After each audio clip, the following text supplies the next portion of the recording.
Hello, so Will's Weekly Football Roundup. I've decided to go.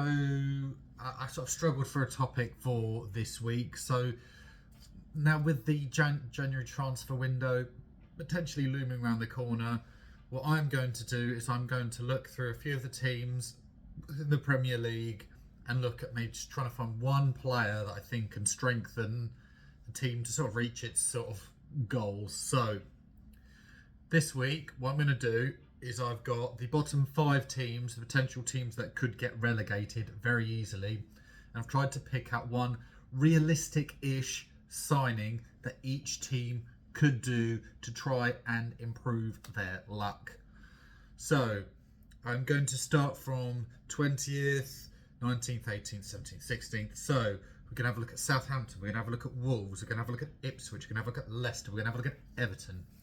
And then just seeing if this does well, what we might do is we might have a look at the top 5 in the Premier League and have a look to see that one signing that can get them over the line, either in a title push, title campaign, or just guaranteeing that top 4 spot. Now, obviously, this week's episode is a bit more of a struggle because these teams don't have the same sort of budget in the same way that those top teams do. Financial fair play becoming a serious issue, a serious thing. So for Southampton are a team that are, well, this could all change with Southampton. This is the one that might alter in the next few days, depending on what manager they get in as to what style of play they want to play going forward. I'm under the assumption is that whoever the manager is going to be, it's going to be a continuation of the way they play. That's what I know of Southampton, so that's how I think of it going forward. So with Southampton, I think they can naturally play the ball around very well. They can have sort of the possession, but I don't know whether they seem to be struggling a little bit in the goal scoring department, potentially a lack of creativity. So I've tried to find them a creative sort of an attacking player to sort of look at going forwards. I've decided to go into the Championship, and this will not be the last time I end up going into the Championship, as I think the Championship in itself, I think you can get some, it's a good proving ground for some players to make the step up from Championship to the Premier League. It's a well-trodden ground now. Whereas if you look at several other leagues, there's no guarantee that they adjust to the physicality, the sort of the speed of the Premier League. But I think Championship in itself is a good proving ground, and therefore I think more teams in the Premier League do need to keep looking there and focusing there, as there are some real gems within the Championship. So, slightly riskier one. I'm So looking at sort of a striker / creative player. Now, this players that predominantly been playing as an attacking midfielder. I've gone for Finn Azaz, the sort of Irish cam for Middlesbrough. Middlesbrough, obviously, within the promotion push under Michael Carrick, sort of within those places at the moment. You'd argue we're going to struggle to get into the top 2, but I wouldn't rule anything out, to be perfectly honest with you. So currently he's got 6 goals and 8 assists for this Middlesbrough team. Obviously doing very well, sort of very good on the ball, has a flexibility in sort of some of the positions that he can play, and I think it's that cutting edge that Southampton are really looking for. I think Cameron Archer has not been doing it, whether it's a question of service or not. I'm not 100% sure yet. He didn't quite for Sheffield United recently, so I don't know whether Premier League is his level or not yet. It's so tricky to see, and he's still a young player. Whether he needs to potentially just sort of move full turkey, I don't know.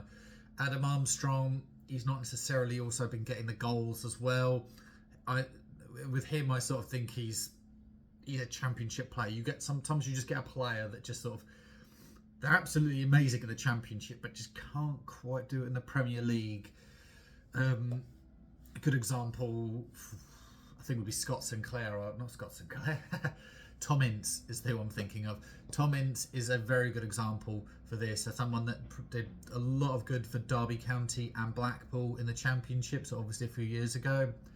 Never quite made that sort of proper step up in the Premier League when those sort of teams, when he had his moves into the top table. But yeah, Finn Aziz from Middlesbrough. Sort of his current valuation, although I'm going to slightly tweak it from the numbers that I've got, because I don't think that Middlesbrough in this push are going to sell someone for 3.2 million who's contributed that many goals. So realistically, I'm bumping that up. I think someone like that, you're looking between the 5 to 10 million mark. Realistically, January transfer window, every price realistically is inflated. Let's be clear here. Most teams don't want to sell, and they know that the teams are trying to buy. They're usually doing it out of some form of desperation in order to achieve the goals, which is essentially obviously what I'm looking at within this video. So, Wolves just need to calm down. They really need to just calm down. Now, this is obviously another one, just like Southampton. It's very tricky to work out because obviously they don't currently have a manager, having recently got rid of Gary O'Neill. So what I'm going to look at going forward with Wolves is obviously based on current style of play. Now, besides a calming influence, I think that they need someone defensively. Now, Wolves, with people like Matheus Cunha, Ait Nouri, they can score goals. They can score goals. That's never a question. I think the quality within this squad, it's a high level sort of quality squad here. What they just need, in my opinion, is a defender ideally. Someone who can just clear the ball, knock things out of the way. They can't be so over-reliant on an ageing Craig Dawson, as good as he can be for them. I think you need something a bit more. Now, my bold shout, and this is the bold shout for players, because I'm going to pick one or two here, because this is a slightly risky manoeuvre. I don't know whether it will work. If I were Wolves, I would go to Chelsea and I would ask, right, Disasi or Badiashile? Are you going to play one of them? Are you going to play them in Europe? Can we take one on loan? I think Chelsea don't want to have their players too devalued with the big size sort of squad, with the idea of potentially selling on. They might be worried that some of these players aren't getting the game time. Obviously, they're getting a few minutes here and there within the Conference League. However, with the fixtures in the table soon to be running out, they will run out of game time as well. So the fixture list, sort of January onwards, is going to get a lot lighter. So these players will be looking ideally for a move, or ideally minutes, and they're going to struggle in a Chelsea team that is trying to put together a sort of title charge, I guess. We'll see. But I would happily go over to Bowley and sort of say, okay, who are you going to play? Who are you not going to play? Can we take this player on loan? That way, they're sort of maintaining a level of fitness, maintaining sort of getting more minutes in the Premier League. Obviously, Disasi and Badiashile are fairly young, 26 and 23 respectively. I think you take a little bit off their wages, frees things up there, because I think the one credit to Chelsea is the fact that they've got a set squad now. There's not too much rotation within that defence at the moment. The partnership sort of in the main Premier League games, it's not going to change too much. So I would have a look at that. Obviously, it's a bit of a bold shout. Whether it happens or not, obviously, we'll see. Next, we've got Ipswich. Now, Ipswich have been a bit of a liability defensively, but I'm actually not going to look at them defensively because I think they've also been struggling with injuries. I was tempted to look at right back potentially looking at a left winger. Jack Clark hasn't obviously quite hit the ground running at Ipswich, whether he can actually do things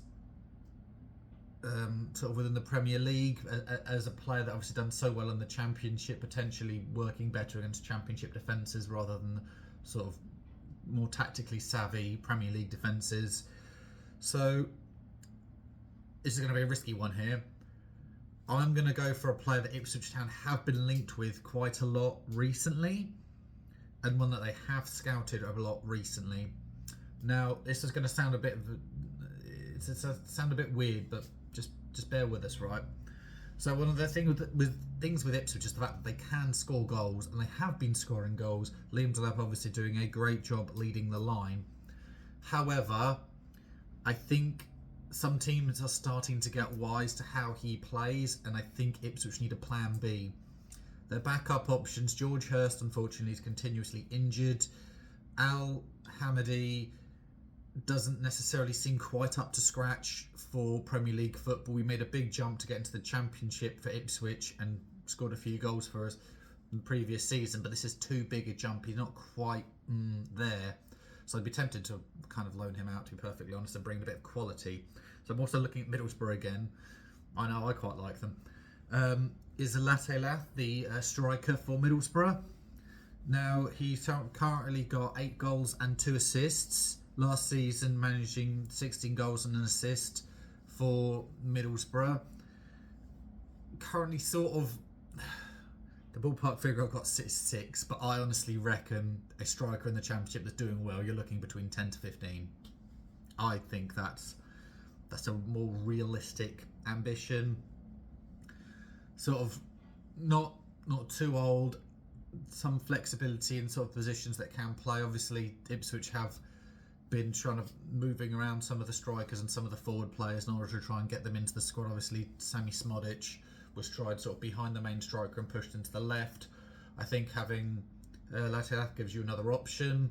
There's a different style of play to Delap, who's naturally a very physical striker who wanted just to barge into you and get the ball and just as it were.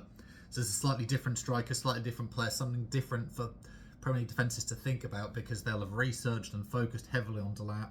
And the way I'm looking at Ipswich is the way they're going to get out of some of these issues is the ability to score goals. Therefore, it's not a change in their system or how they play too much. I don't think you want to upset the sort of options too much in the midfield as of yet. Defence arguably needs improving. I think the centre-back partnership's just finding its feet now. I think it's a bit settled, left-back settled. The goalkeeper in itself is someone that still not fully convinced by. He's someone that doesn't have a lot of consistency, someone that can be very, very good one game and then very naff the next. So, letter for Ipswich. For Leicester, I've gone for a nice punchy shout. Leicester don't have too many problems scoring goals. I think that Jamie Vardy is still proving to be very reliable in front of goal. What I would do if I were Leicester is I would tighten up at the back. I would ideally not want to be playing many of the centre backs at Leicester. I worry about that defence when I think Connor Cody predominantly was good in a back 3, and this was obviously a few years ago, playing in a back 2, ageing legs. Yannick Vestergaard, not exactly the quickest, most mobile player available, and the less said about Feist, the better, because he looks like Sideshow Bob from The Simpsons, and that's not just because of his hair, but he's absolutely calamitous on the pitch, as far as I'm concerned. So I think they want to get a centre-back. Now, a fun one I've gone for Ted Mengi from Luton.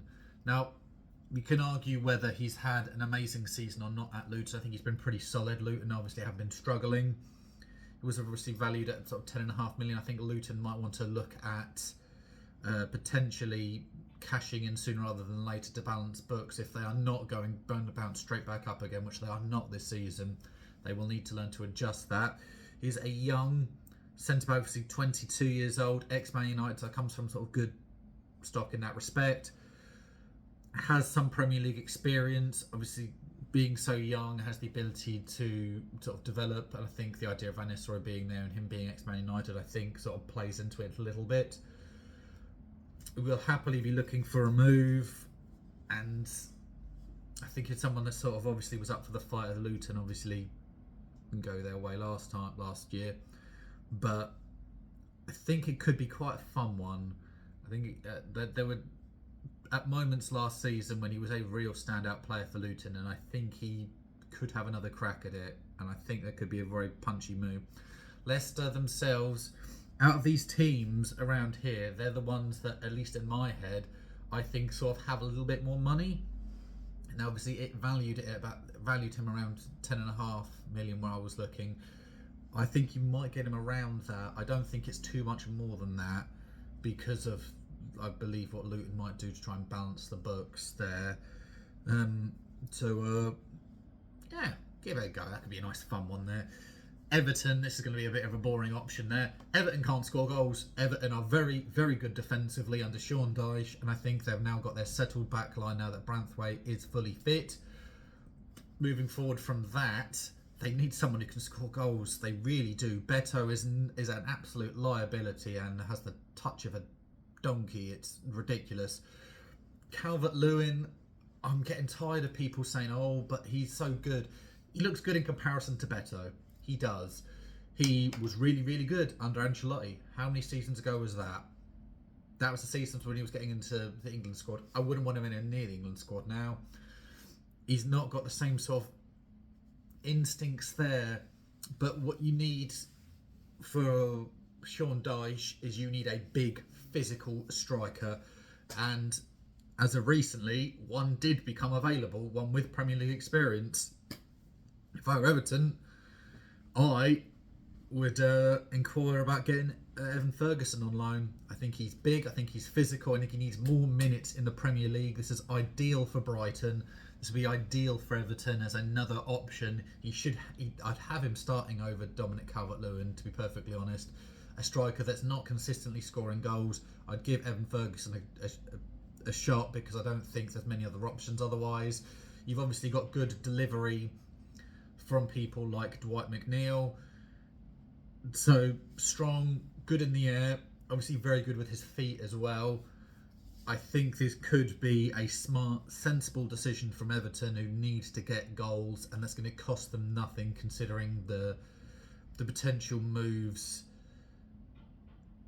The potential obviously move to their new stadium for Everton, so they can't really afford too much there. I think Everton have I think it makes sense, although, I mean, saying that, with Evan Ferguson, the option of having him on loan, I think he could do a job at a lot of teams on loan. I think he's an absolutely top-notch striker who just can't quite get the minutes in a very, very good Brighton squad. But let me know who you think in the comments below, and if you want me to have a look at the top half of the table. As for that, bye for now.